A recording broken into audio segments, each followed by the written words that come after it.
Penyesalan terkadang datang bukan karena kita melakukan hal yang salah, tapi karena kita melakukan hal yang terbaik untuk orang yang salah, yang tak menghargai segala bentuk dari pengorbanan kita.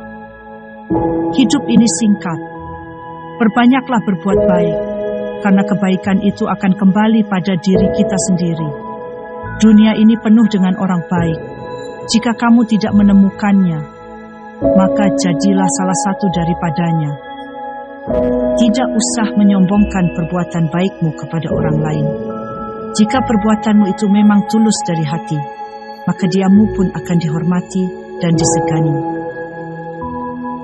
Saat aku masih muda, aku mengagumi orang-orang yang cerdas. Tapi seiring bertambahnya usia, aku lebih mengagumi orang yang baik hati.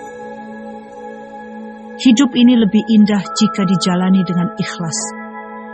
Dihadapi dengan bijak, dirangkul dengan sabar, disampul dengan kebaikan, dan hati yang dibalut dengan kasih sayang. Hidup di dunia ini hanya sekali, jangan sampai menua tiada arti.